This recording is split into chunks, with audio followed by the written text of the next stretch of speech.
उद्धव ठाकरे यांनी उपमुख्यमंत्री देवेंद्र फडणवीस यांना थेट इशारा दिलाय। एकतर तू राहशील नाहीतर मी राहीन असं म्हणत उद्धव ठाकरेंनी फडणवीसांवरती निशाणा साधला। देवेंद्र फडणवीसांच्या विरोधामध्ये उद्धव ठाकरेंनी थेट आर या पारची भूमिका घेतल्यानं आगामी काळामध्ये ठाकरे गट आणि भाजपमधला संघर्ष आणखी तीव्र होण्याची चिन्ह आहे।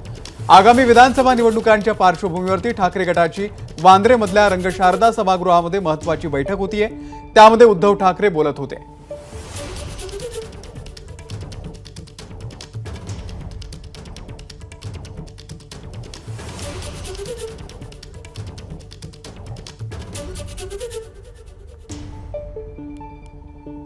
तर उद्धव ठाकरेंनी उपमुख्यमंत्री देवेंद्र फडणवीस यांच्यावरती थेट आरोप केलेले आहेत।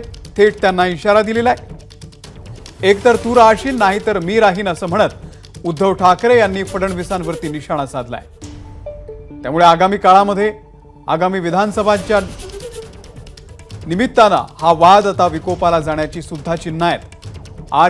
आर या पारची भूमिका सध्या उद्धव ठाकरे यांनी घेतलेली आपल्याला दिसून येते। कालपर्यंत माझ्या घरामधली सगळी लोक हे माझ्या घरावरती चालून येत आहेत। अगदी त्या अनिल देशमुखांनी सांगितले की कसं मला आणि आदित्यला तुरुंगात टाकण्यासाठी या फडणवीसाचे डाव होते। सगळ्यांनी सहन करून जिद्दीने उभा राहिलेला आहे। तर तू तरी राहशील तर मी तरी राहील।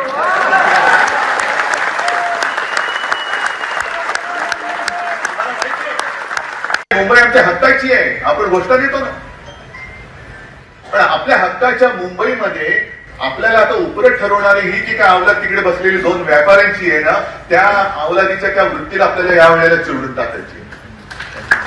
माझी मुंबई माझ्या डोळ्या देखत ओरबाडली जाते आणि मी शेपूट धरून गप्प बसू शकतो असेल? मोदी असतील आमचे पूर्वीचे सहकारी।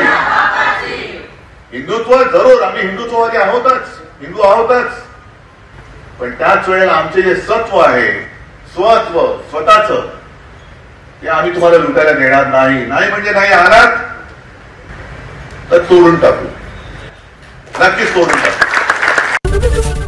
एबीपी माझा, उघडा डोळे बघा नीट।